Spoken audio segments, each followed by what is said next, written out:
The powerful woman in the city looked you straight in the eyes and said, "My father said you needed a wife," but the answer you gave her made her forget every word she had planned. That was the moment the room went silent. The CEO, who could buy companies with one phone call, stood frozen in front of a single father wearing a faded work shirt, holding his little daughter's school bag in one hand and his dignity in the other. She had come to offer him a deal. He gave her something money could not control. Before this story begins, take a second to like this video and subscribe to the channel, because stories like this remind us that love, respect, and family are still more powerful than wealth. And wait until the end, because what the CEO's father had written in his final letter changed both their lives forever. Daniel Brooks had never asked life for much.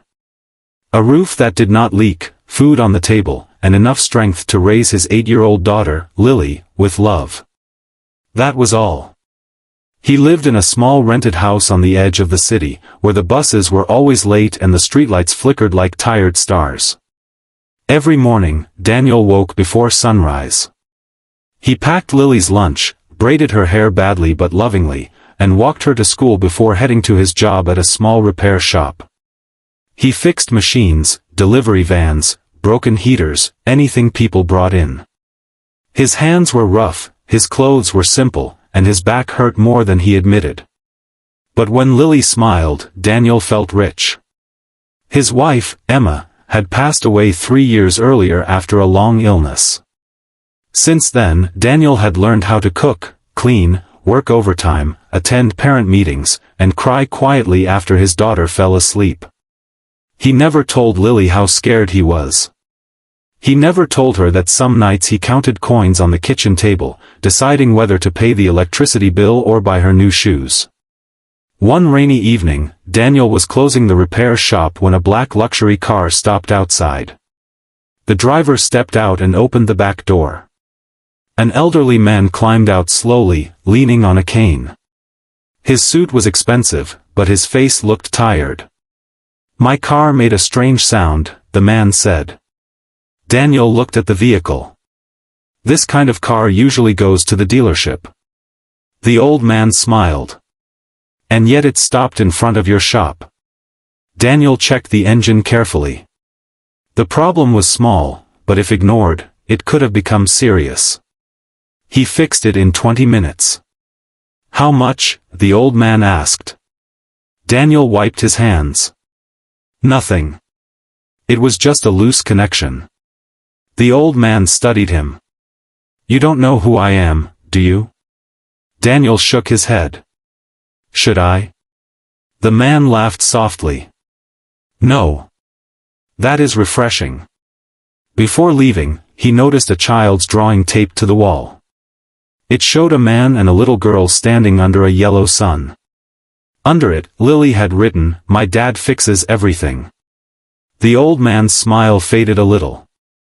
"Does he?" Daniel looked at the drawing. "I try." The old man returned the next week. Then again after that. Sometimes he brought coffee. Sometimes he sat in the shop and watched Daniel work. His name was Arthur Whitmore, and Daniel later discovered he was the retired founder of Whitmore Industries, one of the biggest companies in the country. Daniel never treated him differently. Arthur liked that. Over time, Arthur learned about Lily, about Emma, about Daniel's quiet struggle. He never offered charity because he understood Daniel would refuse. Instead, he brought small problems to fix and paid fairly. Sometimes too fairly, though Daniel always tried to return the extra money. One day, Arthur said, "A man can be poor and still be wealthy." Daniel smiled. "And a man can be wealthy and still lonely."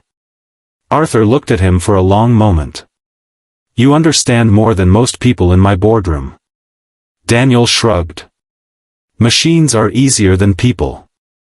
But pain sounds the same in everyone." Arthur never forgot those words. What Daniel did not know was that Arthur had a daughter named Victoria Whitmore. She was the current CEO of Whitmore Industries. She was brilliant, feared, admired, and completely alone. At 34, Victoria had built the company into a global empire, but she had lost almost every soft part of herself along the way. Her calendar was full, but her dinner table was empty. Her employees respected her, but nobody really knew her. And her father worried about her more than he worried about the company. "Victoria," Arthur told her one evening, "you have everything except someone who sees you." She barely looked up from her laptop. "I don't need anyone to see me. I need quarterly growth." Arthur sighed. "That is exactly what I mean." A few months later, Arthur's health declined. He spent more time at home, less time at Daniel's repair shop. But he kept talking about Daniel. "A good man," Arthur said. "A rare one." Victoria assumed Daniel was another charity case her father had found. She did not care much until the reading of Arthur's will. Arthur passed away quietly on a Sunday morning. At the funeral, powerful people came wearing black suits and polished sorrow. Victoria stood beside her father's coffin like a statue. She did not cry. Not because she did not love him, but because she had trained herself never to break in public. Daniel came too, holding Lily's hand. Victoria noticed him from across the room. He looked out of place among billionaires and board members. His coat was old. His shoes were worn. But he bowed his head with genuine grief. Lily placed a small drawing near Arthur's flowers. It showed an old man with a cane smiling beside a repair shop. For the first time that day, Victoria almost cried. A week later, Arthur's lawyer called Daniel. He was requested at the Whitmore estate. Daniel almost refused, but the lawyer insisted Arthur had left something for him. When Daniel arrived, Victoria was there, dressed in a sharp white suit. She looked powerful enough to make the walls nervous. "You're Daniel Brooks," she said. "Yes. My father spoke about you. He was kind to me." Victoria studied him. "My father was not kind without reason." Daniel did not answer. The lawyer opened a folder and read Arthur's final instruction. He had left Daniel a small property outside the city, an old house with land, enough to give Lily a stable future. Daniel was stunned. "I can't accept this," he said immediately. Victoria raised an eyebrow. "Most people fight for inheritance. You're refusing it?" "I fixed his car. I shared coffee with him. That doesn't mean I earned a house." The lawyer handed Victoria a sealed letter. "There is also a private instruction for Ms. Whitmore." Victoria opened it. Her face changed as she read. Then she looked at Daniel. "My father said you needed a wife," she said, her voice controlled but uneasy. Daniel froze. The lawyer shifted uncomfortably. Lily, sitting beside Daniel, looked confused. Victoria continued, "He wrote that you need someone to help you raise your daughter, and that I need someone to teach me how to be human again." Silence filled the room. Daniel slowly stood. His face was calm, but his eyes carried years of pain. "With respect," he said, "your father was a good man. But I don't need a wife like someone needs a housekeeper. And my daughter does not need a woman placed into her life because a rich man wrote it in a letter." Victoria's lips parted, but no words came. Daniel continued, "Lily needs love. Real love. She needs someone who chooses her, not someone assigned to her. And I don't need a wife to fix my life. I need the world to stop thinking a single father is broken just because he's raising a child alone." Victoria stared at him. No man had ever spoken to her like that. Not with anger. Not with fear. But with truth. Daniel picked up Lily's bag. "I respected your father. I'm grateful he cared. But I won't let my daughter become part of a deal." He turned to leave. Lily looked back at Victoria and whispered, "My daddy doesn't need fixing." That sentence stayed with Victoria all night. She returned to her penthouse, surrounded by glass walls and city lights. For the first time, everything looked cold. She reread her father's letter again and again. Victoria, my daughter, you have spent your life winning rooms and losing yourself. Daniel is not a man to buy, rescue, or command. He is a man who understands love through sacrifice. Do not offer him pity. Learn from him. If your heart is still alive, he will find it without trying. Victoria hated how deeply the words hurt. The next morning, she went to Daniel's repair shop. He was under an old delivery van when her heels clicked against the concrete. If you're here about the house, I already said no, Daniel said. I'm not. He slid out and looked at her. Victoria took a breath. I came to apologize. Daniel waited. What I said yesterday was wrong. I repeated my father's words without understanding them. I made it sound like your life was incomplete. It isn't incomplete, Daniel said. It's hard. There's a difference. Victoria nodded slowly. I know. No, Daniel said gently. You probably don't. That honesty should have offended her. Instead, it humbled her. Over the next few weeks, Victoria kept coming back. Not as a CEO, but as Arthur's daughter. At first, Daniel was careful. Lily was curious. She called Victoria the fancy lady. Victoria did not know how to talk to children. She brought expensive toys, but Lily preferred crayons. She brought imported cookies, but Lily liked Daniel's burnt pancakes better. She tried to impress the little girl, but Lily only asked simple questions. Do you have a mommy? Victoria looked surprised. No. She died when I was young. Did your daddy braid your hair? Victoria smiled sadly. No. He was terrible at that. My daddy is terrible too, Lily said. But he tries. That word stayed with Victoria. He tries. Daniel tried every day. He burned dinner but laughed. He showed up tired but present. He fixed Lily's school project with tape and hope. He listened when she talked about clouds, classmates, and missing her mother. Victoria had spent years believing love was weakness.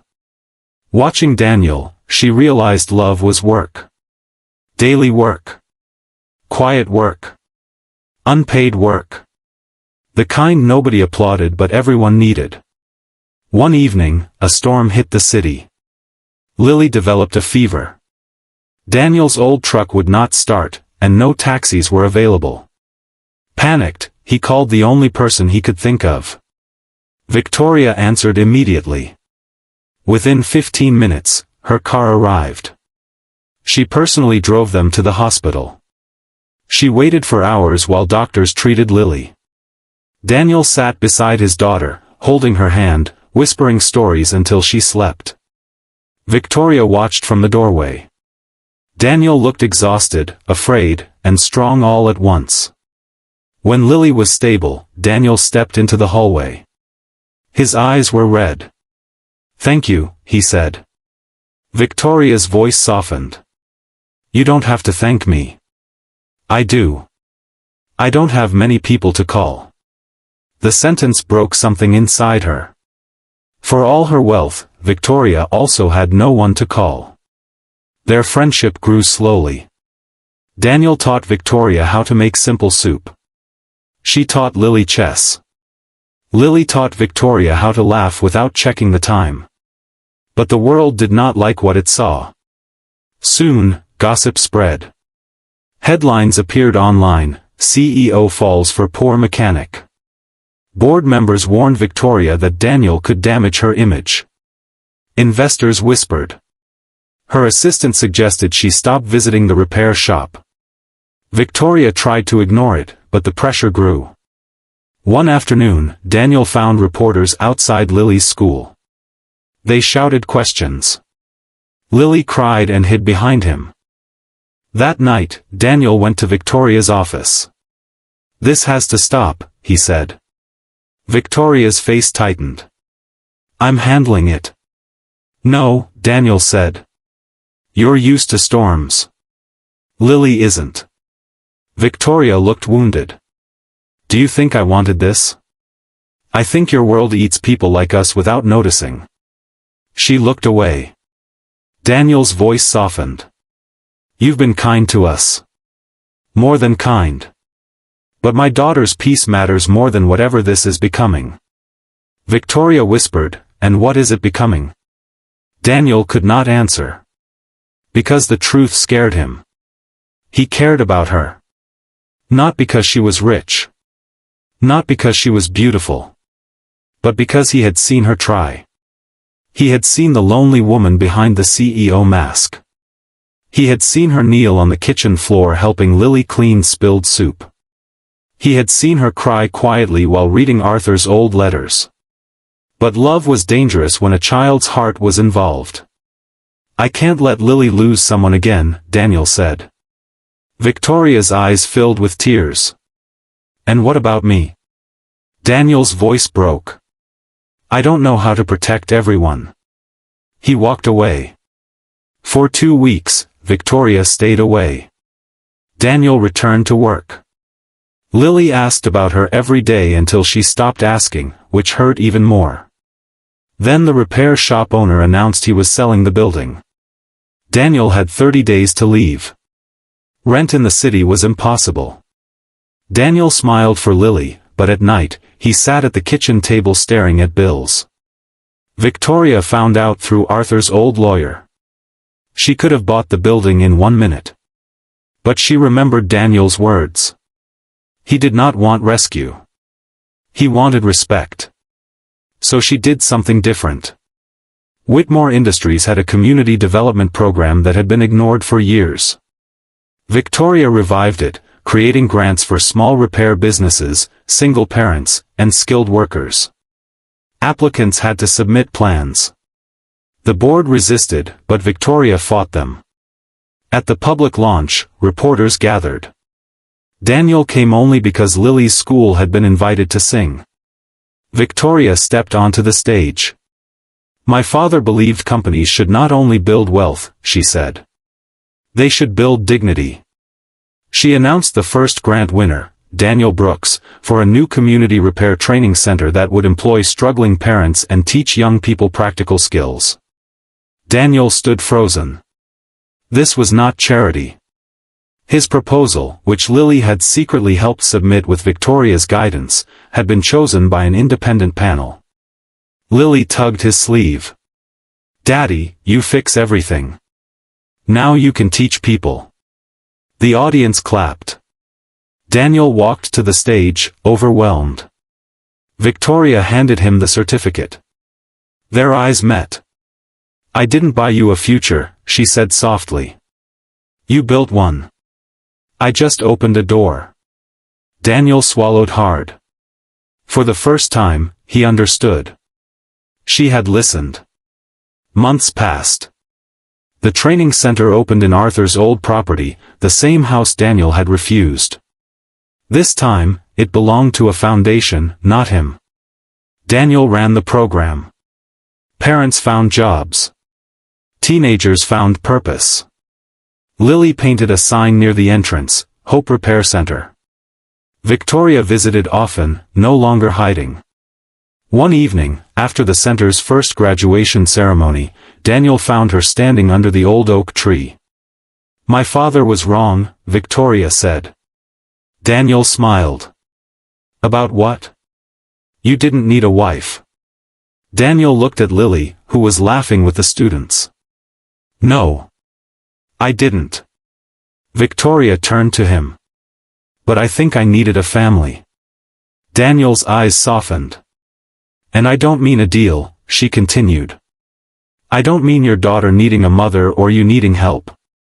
I mean, I choose you both.